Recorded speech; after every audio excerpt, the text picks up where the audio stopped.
स्वागत है दोस्तों आप सभी का आरकेजे सिविल पाठशाला यूट्यूब चैनल पर। आज के द हिंदू न्यूज़पेपर का हम एनालिसिस करने वाले हैं। तो आज हम दो बड़े बड़े एडिटोरियल हम डिस्कस करने वाले हैं। ये इंडिया में जो फॉरेनर वाले वकील हैं, विदेश के वकील, विदेश की जो कानूनी संस्थाएं हैं, फॉरेन फर्म उनको इंडिया में अलाउ किया जा रहा है कि आप अपनी संस्थाएं यहाँ पर खोल सकते हैं। फॉरेन के जो वकील हैं वो लोग आकर के यहाँ से अपनी वकालत कर सकते हैं। अब सरकार ने इस चीज को अलाउ किया है ताकि इंटरनेशनल लेवल पर जो नियम कानून की जानकारी है भारत के वकीलों को हो, ये लोग भी सीख सकें कि कैसे करके दो देशों के बीच में यदि कोई विवाद चल रहा है तो उसको कैसे करके सुलझाया जाए। मतलब जो इंटरनेशनल रिलेशन है, इंटरनेशनल जो मामले हैं उनको सुलझाने के लिए हमारे वकीलों के पास ज़्यादा नॉलेज हो पाएगा। हमारे देश में नियम कानून कैसे हैं, फॉरेन वाले नियम कानून कैसे हैं और क्या क्या बदलाव की ज़रूरत है, ये सारी चीज़ें भी हो सकती हैं। तो यदि बाहर से किसी वकील को यहाँ पर रखा जा रहा है, वो अपना ऑफिस खोल ले रहा है, कोई संस्था अपना ऑफिस यहाँ पर खोल ले रही है, तो इससे कौन कौन से नुकसान हैं, इससे कौन कौन से फायदे हैं और इस सेक्टर में कौन कौन सी कमियां हैं जिनको सॉल्व किया जाना चाहिए। इसके बाद सेकंड वाला जो हमारा एडिटोरियल रहने वाला है, ये सेकंड एडिटोरियल है हमारा मेडिकल सेक्टर से। हमारी लाइफ स्टाइल कैसी होना चाहिए, ठीक है। लाइफ स्टाइल से ही हम हमारा जो लास्ट का समय है उसको निर्धारित कर सकते हैं कि आने वाले समय में हमारी डेथ कैसे होने वाली है। दो लोगों का यहाँ पर एग्जाम्पल दिया जाता है कि एक ऐसे प्रधानमंत्री हैं जो कि अपने घर में अपने परिवार वालों के साथ में समय बिताते हुए खत्म हुए हैं, और एक ऐसे प्राइम मिनिस्टर की भी बात करी जाती है जो कि महीनों से बिस्तर में पड़े हुए हैं। हर अंग को मशीन का सहारा चाहिए तब जाकर के आपका प्राण बचा हुआ है। तो दोनों जो लाइफ है उसको यदि हम तुलना करें, इंडिया की तुलना करें और यूरोपियन एंड अमेरिकन कंट्रीज की यदि हम तुलना करें, तो आज के समय में ज़्यादातर लोगों की जो डेथ हो रही है इंडिया में वो हॉस्पिटल में ही हो रही है। वो भी उनको लाइफ सपोर्टिंग वाली चीज़ों में रखा जाता है, आईसीयू में रखा जाता है। तो किस प्रकार की लाइफ हम लोग चाहते हैं, यूरोपियंस किस प्रकार की लाइफ चाहते हैं, एंड इससे रिलेटेड और क्या क्या किया जा सकता है, इसके बारे में ये आर्टिकल है, इसको भी हम डिटेल में देखने वाले हैं। तो चलिए दोस्तों आगे बढ़ते हैं और पहले एडिटोरियल को हम देख लेते हैं। तो ये जो एडिटोरियल है कुल मिलाकर के देखा जाए ना, तो हमारी जो लीगल इंडस्ट्री है, हम कानूनी जो संस्थाएं हैं, कानून का जो सेक्टर है उसको एक इंडस्ट्री के तौर पर मान करके चल रहे हैं। और जिस प्रकार से इंडस्ट्री में लिबरलाइजेशन लाया गया था, उदारीकरण किया गया था, जिसके माध्यम से क्या होता था, पहले ज़्यादातर ऐसा हो रहा था हमारे देश में कि वस्तु और सेवाओं का उत्पादन सरकार अपने जिम्मेदारी ले ली थी। ज़्यादातर जो चीज़ें हैं, कुछ कुछ सेक्टर ऐसे थे जिनमें प्राइवेट सेक्टर को अनुमति नहीं थी कि वो इन्वेस्टमेंट करेगा। साथ ही साथ जो विदेशी निवेशक हैं, जो फॉरेनर्स लोग हैं, उनको भी कुछ कुछ सेक्टर में इन्वेस्टमेंट करने की अनुमति नहीं थी, जैसे कि बीमा का सेक्टर हो गया। इसके बाद रक्षा का सेक्टर, अंतरिक्ष का सेक्टर, कुछ ऐसे सेक्टर थे जहाँ पर सरकार केवल और केवल इन्वेस्टमेंट करेगी सरकार, फॉरेनर्स लोगों को अलाउ नहीं किया जाता था। ठीक इसी प्रकार से अभी तक देखा जाए, हमारी जो कानून की इंडस्ट्री है, हमारी जो कानूनी संस्थाएं हैं, हमारे जो वकील लोग हैं, आप देखेंगे केवल और केवल आप इंडियन वकील को ही करते हैं। आपने कभी सोचा है कि मैं केस लड़ रहा हूं तो मैं अमेरिका से एक वकील कर लेता हूं? अब इस चीज़ को अलाउ कर दिया गया है कि अब सरकार का कहना है कि अब आप फॉरेन से भी वकील को हायर कर सकते हैं, फॉरेन की किसी संस्था से संपर्क कर सकते हैं आप इस चीज़ के लिए, ठीक है। लेकिन इसमें लिमिटेशन कुछ लगाई गई है। अब ये लिमिटेशन कितनी हद तक सही है ये तो आगे पता चलेगा कि ये लोग केवल फॉरेन मामले ही हैंडल करने वाले हैं। आप सोचें कि आपका लोकल का केस है, यहीं का यहीं है, और यहाँ आपको फॉरेन का वकील चाहिए, तो ऐसा नहीं होने वाला है। इस प्रकार से इसमें रिस्ट्रिक्शन लगाया गया है। मतलब जो अंतर्राष्ट्रीय मामले हैं, अंतर्राष्ट्रीय मुद्दे हैं, अंतर्राष्ट्रीय कानून हैं, उन्हीं पर केवल ये लोग काम करने वाले हैं। तो देखिए अभी हाल फिलहाल में जो बार काउंसिल ऑफ इंडिया नए रूल्स रेगुलेशन लेकर के आया है, तो इसमें थोड़ी सी हमें सावधानी बरतना है। साथ ही साथ में फ्यूचर के हिसाब से ये कदम ठीक है, ऐसा हम मान करके चल सकते हैं। अभी तक देखा जाए कुछ कुछ सेक्टर ऐसे हैं जैसे कि भारतीय कानून उद्योग, ये वैश्विक प्रथाओं से अभी तक अछूते रहे हैं। इनमें दुनिया को कोई इफेक्ट नहीं पड़ पाया है, हम जहाँ के वहीं रह गए हैं। इसीलिए सरकार ने सोची थी कि ग्लोबल प्रैक्टिस को हम इंडियन लीगल इंडस्ट्री में लेकर के आएंगे। तो जो ग्लोबलाइजेशन चालू हुआ था, जैसे कि आप सभी जानते हैं 1991 में उदारीकरण चालू हुआ था। सेकंड नंबर की बात यह है, हमारा जो इंडियन लॉस है, इंडियन कानून है, इसको अप्लाई करना कंट्री के सोशियो इकोनॉमिक वैल्यूज़ के हिसाब से। हम आज के समय में ये आशा करते हैं कि जो इंडियन वकील हैं, इंडियन क्वालिफाइड लॉयर्स हैं, एडवोकेट हैं, जो कि अप्लाई कर रहे हैं इंडियन लॉस को, कि वो कंट्री के सोशियो इकोनॉमिक वैल्यू के हिसाब से लागू करें। उस हिसाब से ये लोग देखते हैं। लेकिन यदि आप इंडिया के बारे में ये सोचें कि हम एक लीडिंग हब के तौर पर उभरना चाह रहे हैं क्रॉस बॉर्डर कॉमर्स के सेक्टर में, तो जो इंडियन लीगल इंडस्ट्री का ग्लोबलाइजेशन है ना, वो बहुत ही ज़्यादा ज़रूरी हो जाता है। After years of consultation the bar council of India has also embraced this reality, और इस चीज़ को फील किया है बार काउंसिल ऑफ इंडिया ने। ग्लोबलाइजेशन का यहाँ पर क्या मतलब होने वाला है? ग्लोबलाइजेशन का मतलब ये हो गया है कि हम भारत के बाहर की बात कर रहे हैं। दुनिया भर में जो चीज़ें हैं उनको लाने की बात कर रहे हैं, यहाँ से बाहर ले जाने की बात कर रहे हैं, उसको हम बोलते हैं globalisation. The broader goal is to craft an ecosystem in which actors including lawyer can interact with one another harmoniously and without significant constraint। Indian वकील फॉरेन वकील के साथ में बैठेगा, बातचीत करेगा, कानून की जानकारी आदान प्रदान होगी और इसमें कोई तकलीफ नहीं होना चाहिए।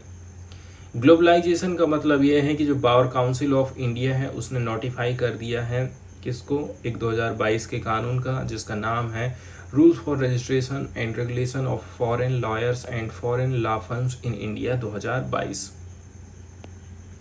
इसका मतलब ये हो गया जो विदेशी वकील हैं वो सेटअप कर सकते हैं, अपना ऑफिस खोल सकते हैं इंडिया में, लेकिन कुछ लिमिटेड पर्पस के साथ वही खोल सकते हैं। अब जो फॉरेन लॉयर्स रहते हैं इनका आखिर इतना योगदान क्यों है? एग्जाम्पल के तौर पर हमारे देश की कोई कंपनी है, बाहर उसका व्यापार चल रहा है, ठीक है। अब उस देश में उसका पता चला कि कोई केस कर दिया है। अब वो सोच रही है कि मैं हम इंडियंस को रखूं कि वहाँ के वकील को रखूं, तो वो क्या सोचेगी कि मैं बाहर के ही वकील कर लेती हूँ। तो ऐसे कंडीशन में यदि हमारे यहाँ पर अवेलेबल रहेंगे वकील तो उनको थोड़ी सी आसानी जाने वाली है। सबसे पहले तो हमें इसकी समरी देखना पड़ेगा कि BCI ने, बार काउंसिल ऑफ इंडिया ने जो कानून लेकर के आई है, इसमें आखिर क्या क्या चीज़ें हैं। बार काउंसिल ऑफ इंडिया ने परमिशन दे दिया है, ठीक है, परमिटेड रजिस्टर्ड फॉरेन फर्म्स, कैसी फर्म्स जो कि रजिस्टर्ड हैं, साथ ही साथ लॉयर्स, कि आप यहाँ पर आकर के प्रैक्टिस कर सकते हैं ऑन ट्रांजैक्शनल और कारपोरेट वर्क, जैसे कि venture, mergers, acquisition, intellectual property matter on A reciprocal basis. तो जो ट्रांजैक्शनल है, ट्रांजैक्शनल मतलब होता है लेन देन से संबंधित जो चीज़ें हैं, कारपोरेट जो वर्क है, ये वाले सारे काम वो लोग कर सकते हैं।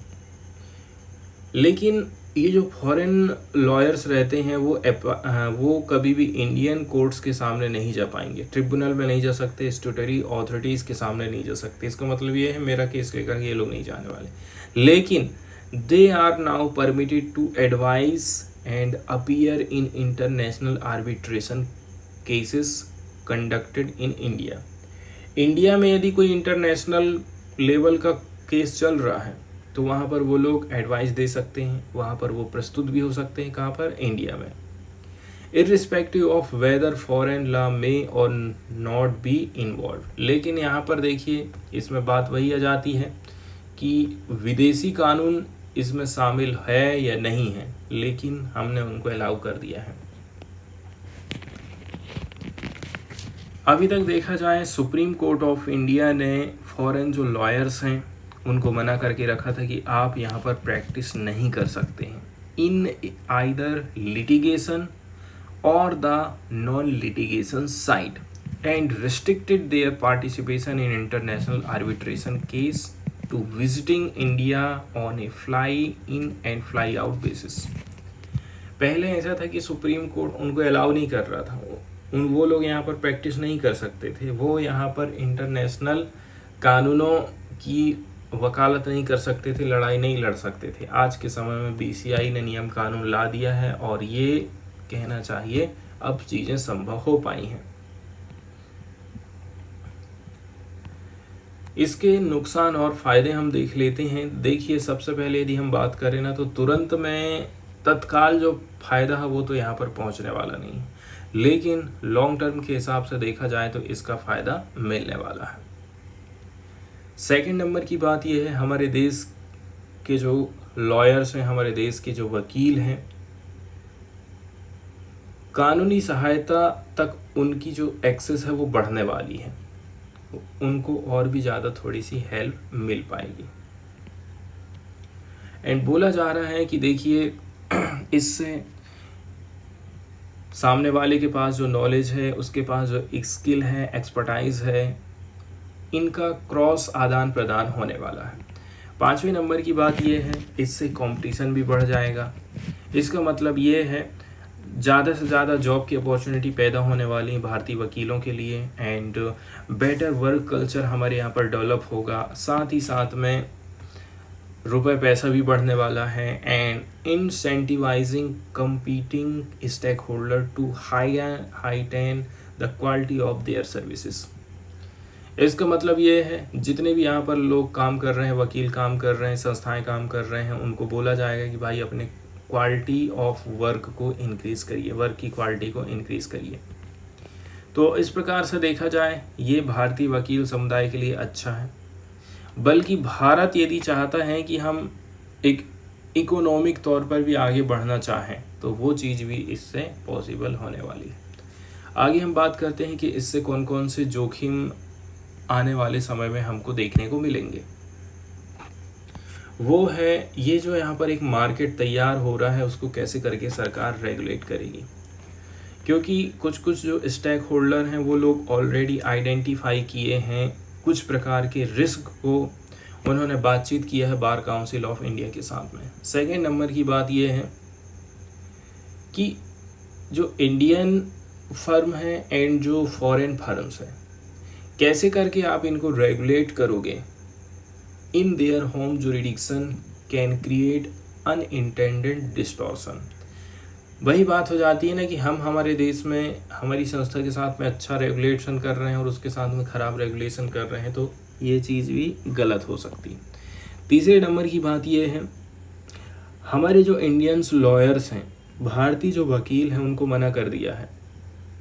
ठीक है, जो इंडियन लॉयर्स है, ये लोग क्या है, विज्ञापन वगैरह नहीं कर सकते हैं। तो इस प्रकार का जो रिस्ट्रिक्शन है ना, क्या आप अदर के जुरिडिक्शन में रखोगे कि नहीं रखोगे, ये क्वेश्चन यहाँ पर खड़ा होता। चौथे नंबर की बात ये है, जो एथिकल रूल्स हैं जो कि गवर्निंग करते हैं फॉरेन क्वालिफाइड लॉयर्स के लिए, हो सकता है वो इंडिया के लिए अलग हैं एंड उनके लिए अलग हैं, तो यहाँ पर भी कन्फ्यूज़न पैदा करता है।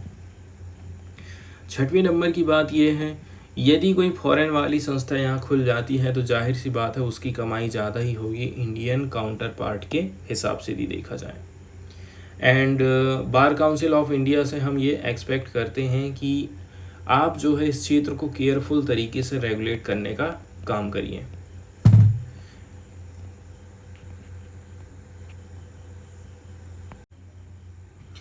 इसके बाद नेक्स्ट वाला जो एडिटोरियल यहाँ पर हम डिस्कशन करने वाले हैं, ये पीसफुल तरीके से हमारी डेथ को बताता है कि प्रत्येक व्यक्ति चाहता है कि मैं शांतिपूर्वक अपना अंतिम स्थान ग्रहण करूं।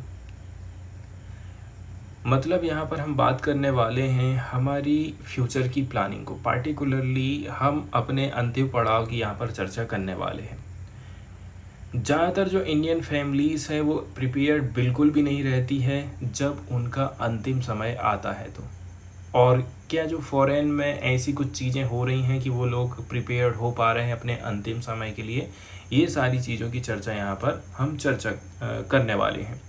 सबसे पहले तो हम बात करते हैं कि हम लोगों को किस प्रकार की मृत्यु पसंद है, और यहाँ पर 2 एग्जाम्पल दिए जाते हैं, वो भी बड़े बड़े लीडर्स का यहाँ पर एग्जाम्पल दिया जाता है। जैसे कि रोनाल्ड रीगन की, जो कि 14 नंबर के प्रेसिडेंट थे यूएस के, इनकी मृत्यु हुई थी सन 2004 में, और उस समय इनकी उम्र थी 93 की। ठीक है, और इनकी जो डेथ हुई थी अपने परिवार के बीच में हुई। बढ़िया, ऐसा नहीं है कि आपको आईसीयू में रखा गया है महीनों तक, हर अंग को आपका सपोर्ट चाहिए, ऐसा बिल्कुल भी नहीं है। इनको डिमेंशिया की बीमारी थी। ठीक है, 9 साल से ये लड़ाई लड़ रहे थे। इनकी वाइफ है Nancy Reagan, called his last moment of a peaceful death the greatest gift he could have given her. उनका कहना है पत्नी का कि यदि इनकी डेथ इस प्रकार से भी हो रही है कि परिवार के बीच में रहे हैं ये लास्ट मोमेंट में, तो ये हमारे लिए बहुत बड़ा गिफ्ट का काम है। वहीं यदि हम इस चीज़ को अटल बिहारी वाजपेयी की डेथ के साथ में कंपेयर करें, जिनकी मृत्यु हुई थी सन 2018 में, ठीक है, तो जब इनको स्ट्रोक आया था तो 9 साल बाद इनकी डेथ हुई थी। वहीं यदि हम इनके 35 दिन की बात कर लें, डेथ से जस्ट 35 दिन की हम बात कर रहे हैं, ये इन्होंने all India institute of medical science AIIMS में अपने अंतिम क्षण बिताए थे। आर्टिफिशियल लाइफ सपोर्ट सिस्टम में इनकी डेथ हुई थी। अब आपको यदि इनक्यूरेबल डिजीज हो जाता है, how would you like to go? अब आप बताइए कि आप कैसे करके अपने आप को मुक्त करेंगे, कैसे करके आप ऊपर जाएंगे। Would you prefer your bed in your home with your loved ones around you? पहली चीज तो आप हमेशा यही सोचेंगे कि मैं अपने घर से ही, हमारा जो अंतिम समय में है वो घर में ही होना चाहिए, मेरे को हॉस्पिटल नहीं जाना, मेरे को एकदम लाइफ सपोर्ट में तो बिल्कुल रहना ही नहीं है। तो 2 चीज़ें यहाँ पर क्वेश्चन पूछी जाती हैं, एक तो आईसीयू में रहना है आपको, या फिर आप अपने बढ़िया स्वस्थ फैमिली के साथ में घर में अपना अंतिम समय गुजारना चाहते हैं। इन सब मामलों में वेस्ट की क्या सोच है, इंडिया की क्या सोच है, यहाँ पर कंपेयर किया जाता है। तो जो यूरोप और अमेरिका के लोग हैं उनमें और इंडियन में किस प्रकार से अंतर है।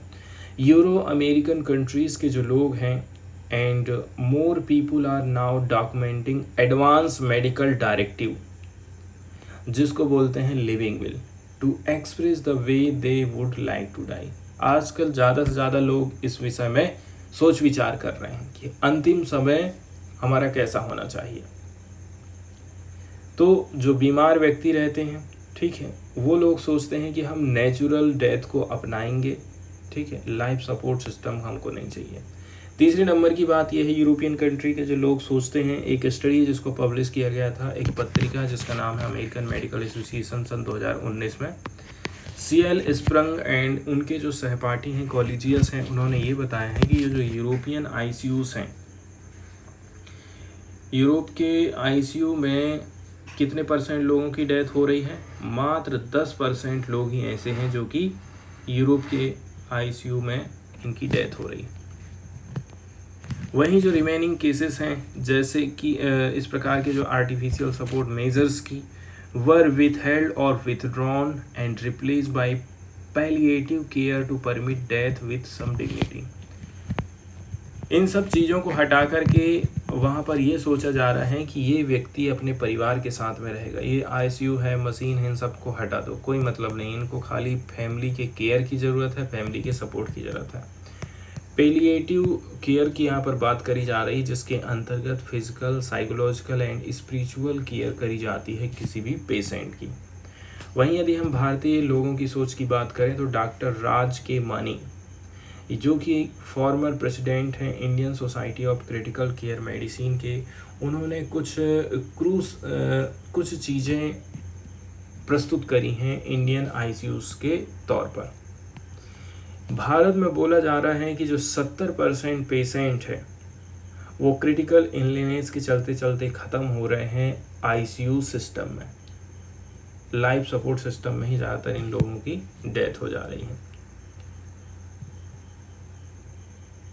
इसका मतलब ये है कि डॉक्टर को तो पता ही है इनको तो कोई बचा नहीं सकता, इसके बावजूद भी क्या काम करते हैं, ये मशीन लगा देंगे वो मशीन लगा देंगे और अपना बिल बढ़ाते जाते हैं। ये चीज़ लेकिन वेस्टर्न कंट्रीज़ में कहना चाहिए लोग जागरूक हो रहे हैं और वो ये समझ रहे हैं कि पैसा खर्चा करने से कोई मतलब नहीं है। घर में आप समय बिताइए, घर वालों के साथ में घर से सेवा लीजिए, वही बेस्ट है। लेकिन अब बाकी के जो 30% लोग हैं वो कहाँ चले गए हैं, ठीक है। तो इसमें बोला जा रहा है कि ये जो डेथ हो रही हैं ये मीडिएटेड हो रही हैं through the so called left against medical advice, discharge against medical advice, left against medical advice, discharge against medical advice. Hospital तो नहीं कह रहा है, इसके बावजूद भी ये लोग डिस्चार्ज करके ले गए, ऐसा हो जा रहा है। 30% वाले लोग ऐसे हैं, मेडिकल बना कर रहा फिर भी अपने घर लेके जा रहे हैं। लेकिन जो एथिकली अनजस्टिफाइबल प्रैक्टिसेस है representing unplanned treatment limitation without a formal shift to palliative care. यहाँ पर आप देख रहे हैं कि डॉक्टर लोग, हॉस्पिटल वाले लोग क्या काम करते हैं, जल्दी से परिवार को सौंपने का काम नहीं करते हैं, उल्टा और वसूलते जाओ, बिल बढ़ाते जाओ वाला काम करते हैं। एक सर्वे किया गया था जिसमें 3500 लोग शामिल हुए थे, पुणे में ये सर्वे हुआ था। 83% of the people reported their preferred places of death to be their home. 83% लोग कह रहे हैं कि मैं कहीं नहीं जाना है, लास्ट समय में मेरे को अपने घर में ही रहना है। 83% लोगों ने ऐसा सर्वे में पाया गया। इस प्रकार की जो प्रैक्टिसेस हैं आखिर अभी तक कंटिन्यू क्यों चली आ रही हैं, इसके बारे में बताया जाता है कि आज के समय में डॉक्टर को लेकर के लोग बहुत गलत धारणा अपने मन में बैठा चुके हैं कि डॉक्टर क्या काम करता है, जो डेथ का टाइम पीरियड है उसको लंबा कर देता है। 2 की जगह 4, 4 की जगह 10, 10 की जगह 20 दिन आप जिएंगे किसी भी कीमत पर, घंटे, days, even when the futility of treatment is clear. लेकिन कोई भी एथिकल प्रिंसिपल ऐसा नहीं कहता है कि डॉक्टर की इस प्रकार की ड्यूटी रहती है।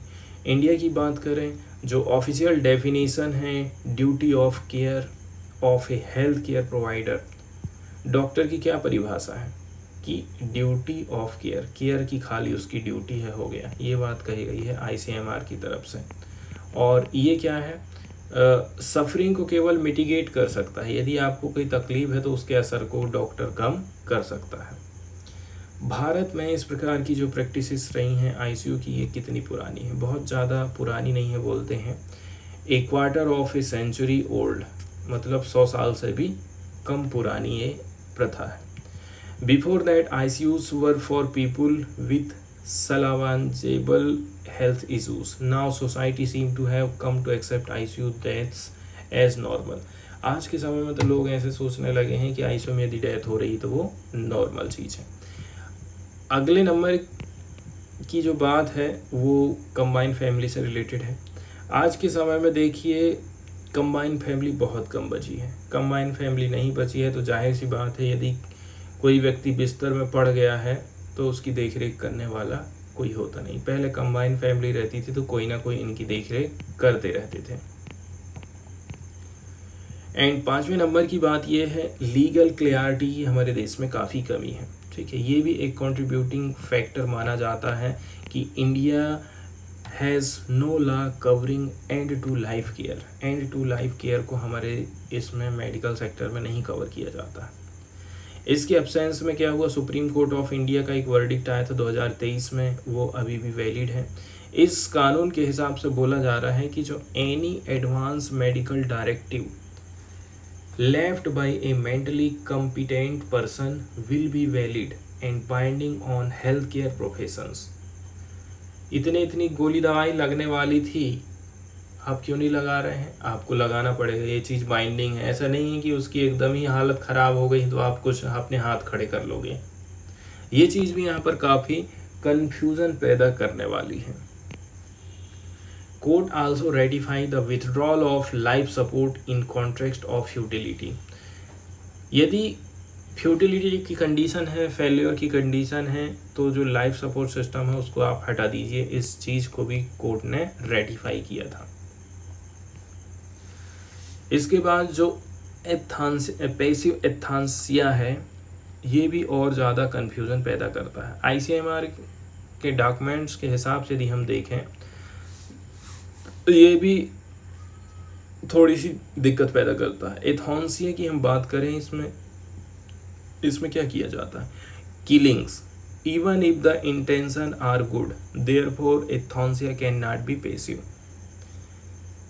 इसमें एकदम ज़्यादा कंडीशन ख़राब चल रही है, तो एकदम इतना ज़्यादा तकलीफ़ में है वो सोच रहा है कि मेरे प्राण ही चले जाना चाहिए, लेकिन जा नहीं रहे हैं। ऐसे कंडीशन में क्या अलाउ किया जाएगा कि उनको डेथ दी जाए या नहीं दी जाए? ये भी यहाँ पर बहुत मायने रखती है। अब देखिए, जो वर्ल्ड हेल्थ डे है 7 अप्रैल को हम सेलिब्रेट करते हैं, ये जा चुका है, और इसकी जो थीम रखी गई थी my health my right. And जो वर्ल्ड हेल्थ ऑर्गेनाइजेशन है वो ऑफिशियली डिफाइन करता है हेल्थ क्या है।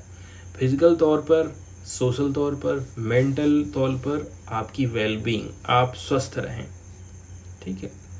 साथ ही साथ ये बस नहीं है कि आपको कोई डिसीज़ नहीं है, इन्फर्मिटी नहीं है, इसके अलावा भी बहुत सारी चीज़ें हैं, तब जा कर के आप बोलेंगे कि मेरा हेल्थ अच्छा है। ऐसा WHO की तरफ से परिभाषा दी गई है।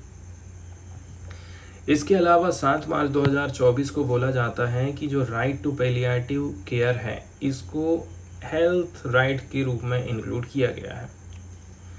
एक पब्लिक इंटरेस्ट लिटिगेशन डाली गई थी, तो 3 मेंबर वाली बेंच जो इसकी सुनवाई कर रही थी, उन्होंने बोला था कि जो राइट टू हेल्थ है, इसके अंतर्गत राइट टू पैलिएटिव केयर भी आ जाता है। मतलब राइट टू हेल्थ के अंतर्गत मुझे पारिवारिक, फिजिकल, मेंटल तौर पर भी मेरी केयर की जाएगी। ये भी राइट टू हेल्थ के अंतर्गत शामिल किया जाता है।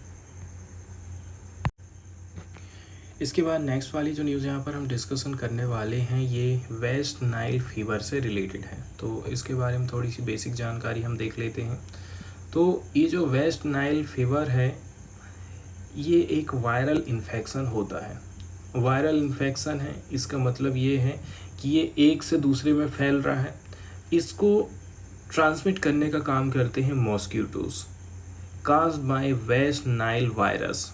मॉस्किटोज वेस्ट नाइल वायरस को एक जगह से दूसरी जगह पहुंचाते हैं और इसी से इसका इन्फेक्शन फैलता है। ये जो वायरस है कॉमन तरीके से Africa, Europe and middle east, साथ ही साथ नॉर्थ अमेरिका, वेस्ट एशिया में पाया जाता है। Most people infected in the West Nile virus don't experience any symptom. बहुत ज़्यादा कोई ऐसे विशेष लक्षण नहीं दिखाई देते हैं वेस्ट नाइल फीवर के। अभी हाल फिलहाल में देखा जाए, हम किसको क्यों डिस्कस कर रहे हैं, क्योंकि केरल में हमको एक केस देखने को मिला है और केरल अलर्ट वाली कंडीशन में आ गया है, क्योंकि एक व्यक्ति की डेथ हो गई है वेस्ट नाइल फीवर से। इसलिए अब देखेंगे कि कौन कौन सी सावधानी रख रहे हैं। जैसे कि मच्छरों से आपको बिल्कुल सावधान रहना है, मच्छरदानी में सोना है, जगह जगह पर छिड़काव किया जाना है। ऐसे बहुत सारी चीज़ें, साथ ही साथ कुछ मेडिकल एडवाइजरी जारी की गई है केरल की तरफ से। इसके बाद नेक्स्ट वाली जो न्यूज़ हम डिस्कस करने वाले हैं, ये एक सरना कोड है, जिसको लेकर के आने वाली है कांग्रेस की सरकार, यदि वो सत्ता में आती 2024 में। तो इससे क्या क्या फ़ायदे पहुंचने वाले हैं, इसके बारे में हम देखने वाले हैं। कांग्रेस का जो लीडर है राहुल गांधी ने ट्यूसडे के दिन प्रॉमिस किया है कि हम एक सेपरेट सरना रिलीजियस कोड लेकर के आने वाले हैं ट्राइबल्स लोगों के लिए। साथ ही साथ उन्होंने बोला है कि हम GST में अमेंडमेंट करेंगे, और साथ ही साथ उन्होंने बोला था जो अग्निवीर स्कीम है, जिसमें 4 साल के लिए लोग आर्मी में जाते हैं, इसको एबॉलिश कर देंगे यदि इंडिया ब्लॉक, इंडिया मतलब जो कांग्रेस की सरकार है वो पावर में आती है, सत्ता में आती है। तो ये जो सरना कोड है इसके बारे में थोड़ी सी हम जानकारी देख लेते हैं। सरना कोड का प्रपोज़ल दिया गया है एक सेपरेट रिलीजियस कोड के तौर पर ट्राइबल कम्युनिटीज़ के लिए। ठीक है, ऐसे लोग जो कि सरना या फिर नेचर वर्शिप को फॉलो करते हैं, इनके लिए अलग से कुछ कोड लेकर के आया जा रहा है, नियम कानून बनाए जाएंगे। इनके अंतर्गत ऑफिशियल रिकॉग्निशन दिया जाएगा उनके डिस्टिंक्ट रिलीजियस प्रैक्टिसेस को। ऑफिशियली तौर पर सरकारी तौर पर उनको मान्यता देगी कि आपकी ये जो रिलीजियस प्रैक्टिसेस हैं इनको ऑफिशियल तौर पर मान्यता की गई है, चाहे उनकी प्रैक्टिसेस हैं, बिलीव्स हैं, separate from mainstream Hinduism, Christianity और अदर रिलीजियस। जिस प्रकार से हिंदू क्रिश्चियनिटी है उस प्रकार से आप ये समझ लीजिए कि गौंडी धर्म होने वाला है। सरना कोड इतना सिग्निफिकेंट क्यों माना जाता है ट्राइबल कम्युनिटीज़ के लिए? देखिए, यदि सरना कोड आ जाता है इसका मतलब ये है, ये जो ट्राइबल कम्युनिटीज़ है इसको कैटेगराइज किया जाएगा, इनको अपने आप में अलग गवर्नमेंट रिगार्ड में।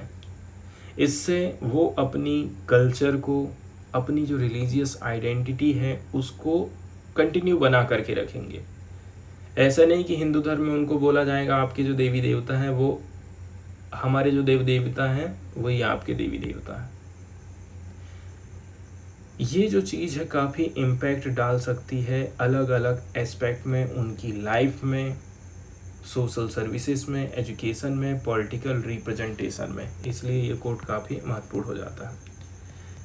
एंड यदि हम देखें ये जो सरना कोड है ये कैसे करके अफेक्ट करेगा सेंसस डाटा को, यदि है इम्प्लीमेंट कर दिया जाता है सरना कोड को, तो ये जो ट्राइबल कम्युनिटीज़ हैं उनको अलाउ करेगा कि आप लोग रजिस्टर करिए उनके रिलीजन को as a Sarna in the national census.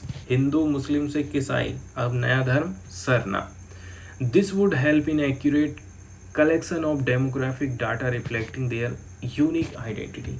इससे बहुत सारी जो यूनिक आइडेंटिटी है उन लोगों की हम लोग पता कर पाएंगे।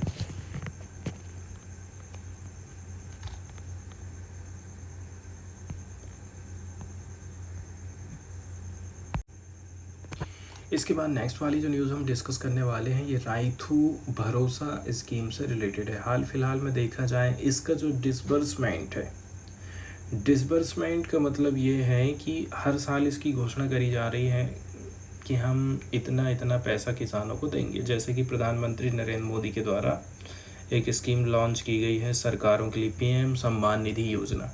ठीक उसी प्रकार से तमिलनाडु ने ये स्कीम चालू करी थी, राइथू भरोसा स्कीम, तेलंगाना में। तो इलेक्शन कमीशन ऑफ इंडिया ने बोला है कि आप सार्वजनिक तौर पर चुनाव में यदि ये बोल रहे हैं, उसका उल्लेख कर रहे हैं कि हम इतने तारीख को आपको पैसा देंगे, इतना पैसा देंगे, तो ये चुनाव आचार संहिता का उल्लंघन है। वाईएसआर राइथू भरोसा स्कीम की बात करें तो इसको 2019 में लॉन्च किया गया है। ये जो 9 नवरत्न वेलफेयर स्कीम है उनमें से एक स्कीम मानी जाती है। इसको इम्प्लीमेंट किया गया है department of agriculture, government of Andhra Pradesh के द्वारा सिंस 15 अक्टूबर 2019, 15 अक्टूबर 2019 से ही इसको लॉन्च किया गया है। तो ये जो स्कीम है ये प्रोवाइड करती है फाइनेंशियल असिस्टेंट किनको, किसान परिवारों को। इसमें क्या क्या है, इसमें बोला जा रहा है कि 13,500 रुपया पर फार्मर फैमिली पर ईयर। एक परिवार को 13,500 रुपया दिया जाता है। एंड बोला जा रहा है कि 49 लाख फार्मर फैमिलीज़ हैं वो इनसे बेनिफिटेड हुई हैं इस स्कीम से। जो गवर्नमेंट है उन्होंने टोटल बजटरी एलोकेशन किया था 6,534 करोड़ रुपये का राइथू भरोसा स्कीम के अंतर्गत। तो इससे क्या होता है, जो कल्टीवेटर हैं, किसान लोग हैं, इन्वेस्टमेंट के टाइम में उनको जो पैसे की ज़रूरत पड़ती है उस चीज़ को पूरा किया जा सके, इसके लिए इस स्कीम को चालू किया गया था।